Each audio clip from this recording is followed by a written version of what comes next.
Mexico के east में हजारों मील पर फैला एक ऐसा घना जंगल है जहां दूर दूर तक सिर्फ दरख्त ही दरख्त नजर आते हैं।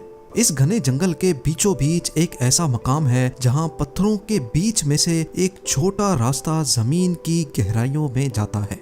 आर्कियोलॉजिस्ट की एक टीम ने इस गार नुमा टनल के अंदर जाने का फैसला किया। उनका ये मानना था कि इस केव में, इस गार में कुछ न कुछ एबनॉर्मल जरूर है। क्योंकि ये रास्ता काफी तंग और काले अंधेरों में डूबा हुआ था, इसी वजह से इसके अंदर बगैर प्रोफेशनल इक्विपमेंट के जाना खतरे से खाली नहीं था। अगले कई घंटों की मेहनत के बाद आर्कियोलॉजिस्ट अब 230 फीट नीचे इस केव के बॉटम तक पहुंच चुके थे। पहले तो उनको यहाँ कुछ खास देखने को नहीं मिला, लेकिन फिर अचानक उनकी नजर एक सीक्रेट चैम्बर की तरफ पड़ी जिसकी एंट्रेंस को पत्थर रख कर बंद किया गया था। लेकिन सवाल ये है कि इस वीरान जंगल में जमीन से 200 फीट नीचे केव के बॉटम पर यह सीक्रेट चैम्बर आखिर किसका था और इसको कब और क्यों बंद किया गया था। जेम टीवी की वीडियोस में एक बार फिर से खुशामदीद। नाजरीन, मेक्सिको के ईस्ट में मौजूद ये घना जंगल तकरीबन 30 लाख स्क्वायर किलोमीटर के एरिया पर फैला हुआ है। दरख्तों के इस समंदर के साए तले माया सिविलाइजेशन की खोई हुई दुनिया के राज आज भी छुपे हुए हैं।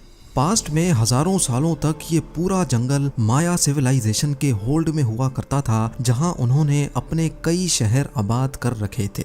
इस सिविलाइजेशन के लोग काफी स्किल्ड माने जाते थे क्योंकि उन्होंने एंशिएंट इजिप्शियंस की तरह अपनी सिटीज में पिरामिड्स भी बना रखे थे और इसके साथ साथ ये लोग agriculture, pottery, hieroglyph writing, calendar making, mathematics और आर्किटेक्चर आर्ट वर्क में भी हद से ज्यादा महारत रखते थे।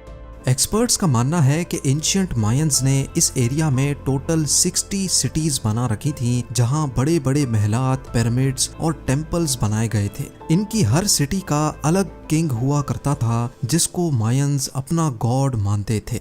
इनमें से कुछ सिटीज की बिल्डिंग्स तो आज भी सही सलामत खड़ी हैं और इनको डेली टूरिस्ट की एक बड़ी तादाद विजिट भी करने आती है। लेकिन इस घने जंगल में जहां प्रॉपर कोई रोड नेटवर्क भी नहीं है, इसके अंदर हजारों साल पहले बसने वाली माया सिविलाइजेशन के राज, पूरे शहर और कई स्ट्रक्चर्स भी छुपे हुए हैं। कुछ जमीन के अंदर धंस चुके हैं तो कुछ को दरख्तों के साए ने इंसानी आंखों से ओझल कर रखा है।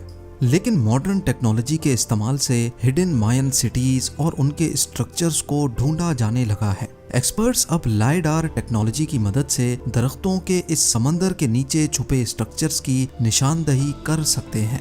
लाइडार, जिसका मतलब है लाइट डिटेक्शन एंड रेंजिंग, ये एक ऐसी टेक्नोलॉजी है जिसमें एयरप्लेन से जमीन पर लेजर पल्स फेंकी जाती हैं।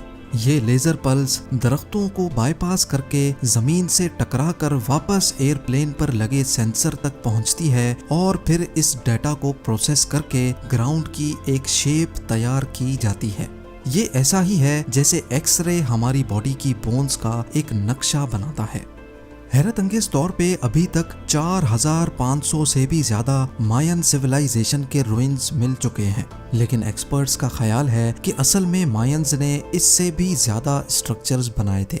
ये सवाल इतना इम्पोर्टेंट नहीं है कि मायंस ने हजारों साल पहले कितने स्ट्रक्चर्स बनाए थे, बल्कि असल मिस्ट्री तो ये है कि इतनी भारी पॉपुलेशन वाले पूरे के पूरे शहर छोड़कर मायंस आखिर गए कहाँ। क्या उनको जमीन निकल गई या आसमान उन पर फट पड़ा? इतने स्किलफुल होने के बावजूद भी वो कौन सी ऐसी चीज में कमजोर पड़ गए थे जो आज उनका इस जगह पर नामो निशान भी नहीं है। लाइडार टेक्नोलॉजी की मदद से आर्कियोलॉजिस्ट पहले ये जानते हैं कि जंगल के किस पॉइंट पे मायन रुइन मौजूद है और फिर वहाँ फिजिकली जाकर साइट पर एक्सकवेशन की जाती है। गल्फ ऑफ मेक्सिको के करीब युकाटान रीजन में आर्कियोलॉजिस्ट को मायंस के एक छोटे गांव के रुइंस मिले। इस गांव को कीवीक कहा जाता है, जहां एक लोकल किंग ने ईयर 800 में यानी आज से 1200 साल पहले 20,000 पत्थरों को काटकर 30 फीट ऊंचा एक पिरामिड बनाया था। एंशिएंट मायंस नॉर्मली अपने किंग को पिरामिड के अंदर एक रॉयल चैम्बर में दफन किया करते थे। इसी वजह से आर्कियोलॉजिस्ट ने इस पिरामिड के टॉप से इसके बॉटम तक एक शाफ्ट खोदने का फैसला किया ताकि ये पता लगाया जा सके कि इस पिरामिड के अंदर कोई रॉयल चैम्बर है कि नहीं और अगर है तो उसमें क्या कुछ मौजूद है। 21 फीट की खुदाई के बाद आर्कियोलॉजिस्ट को एक ऐसा पत्थर मिला जो एक साइड से बिल्कुल फ्लैट था। ये पत्थर दूसरों से काफी मुख्तलिफ था क्योंकि इस शेप के पत्थर पिरामिड बनाने के लिए नहीं बल्कि मायंस किसी रूम की छत को सपोर्ट देने के लिए लगाया करते थे, जैसा कि इस स्ट्रक्चर की सीलिंग पे देखा जा सकता है। ये खास पत्थर इस चीज की निशानी थी कि इस पिरामिड के अंदर भी कोई टूम्ब बनाया गया था। मजीद खुदाई के बाद आर्कियोलॉजिस्ट को आखिरकार वो चीज मिल ही गई जिसकी तलाश थी। हैरत अंगेज तौर पे पिरामिड की बेसमेंट पर एक कमरे की फाउंडेशन और कुछ स्टेयर्स देखी गई। इसके साथ साथ मलबे में से और कुछ खास तो ना मिल सका, लेकिन मिट्टी के बर्तन का एक टूटा हुआ हिस्सा जरूर मिला। इस छोटे से पॉटरी के टुकड़े ने आर्कियोलॉजिस्ट को मजीद सवालों में उलझा कर रख दिया।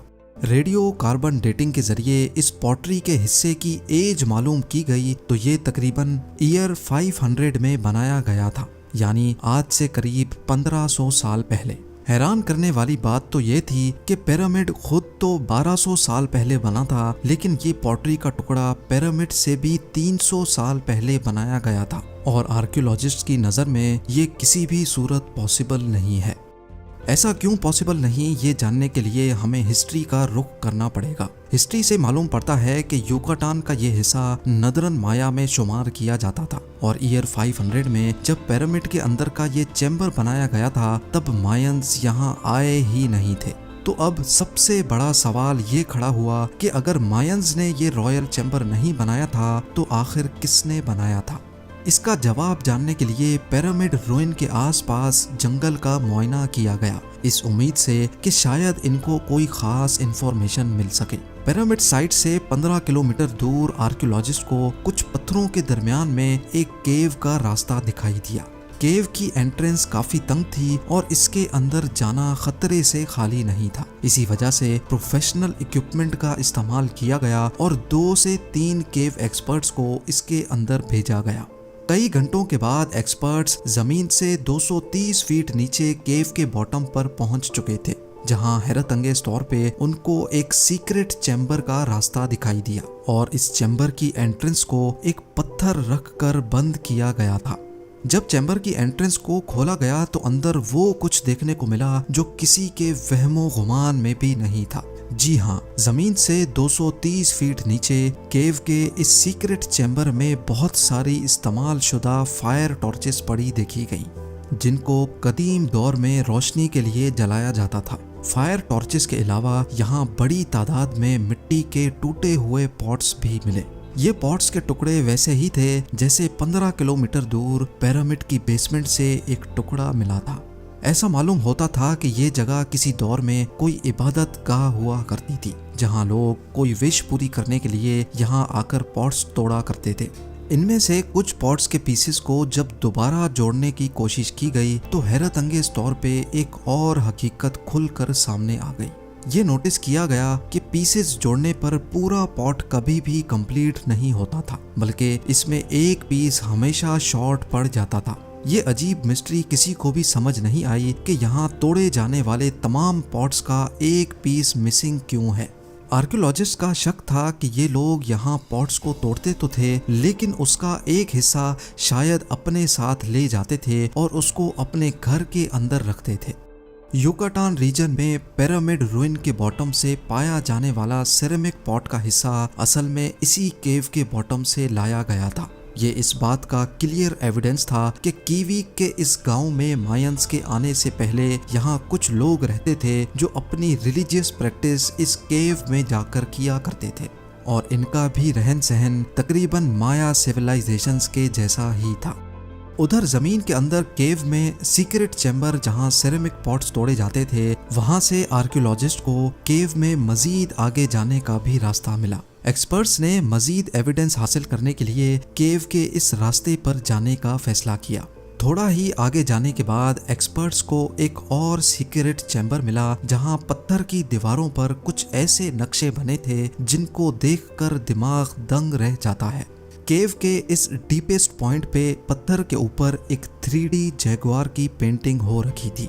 ना सिर्फ इतना बल्कि दीवारों पर एक और पेंटिंग में जैगुआर को हिरन का शिकार करते भी देखा गया। एक्सपर्ट्स जिन्होंने पहले भी दूसरी माया केव्स में पेंटिंग्स देख रखी थीं, ऐसी पेंटिंग्स वो अपनी लाइफ में पहली बार देख रहे थे। इन पेंटिंग्स का जब डिटेल्ड एनालिसिस किया गया तो मालूम पड़ा कि ये ईयर 100 BC में बनाई गई थी, यानी आज से करीब 2100 साल पहले। और साउथ से मायंस के आने से भी 800 साल पहले ये पेंटिंग्स यहाँ बनाई गई थी। अब इस नए एविडेंस से एक बात तो साबित हो चुकी थी कि कीवीक के इस गांव में साउथ से मायंस के आने से पहले भी एक सिविलाइजेशन रहती थी। उनका रहन सहन और कल्चर लगभग मायंस के जैसा ही था और यही रीजन था जिसकी वजह से एक्सपर्ट्स ने इनको अर्ली या फिर क्लासिक माया का नाम दिया। इतनी बड़ी पॉपुलेशन और हजारों स्ट्रक्चर्स बनाने वाले मायंस के साथ आखिर ऐसा क्या हुआ था जो वो अपना सब कुछ छोड़कर यहाँ से जाने पर मजबूर हो गए और फिर कभी लौट कर नहीं आए? ये सवाल आज तक दुनिया के लिए एक मिस्ट्री बना हुआ है। उम्मीद है जेम टीवी की ये वीडियो भी आप लोग भरपूर लाइक और शेयर करेंगे। आप लोगों के प्यार भरे कमेंट्स का बेहद शुक्रिया। मिलते हैं अगली शानदार वीडियो में।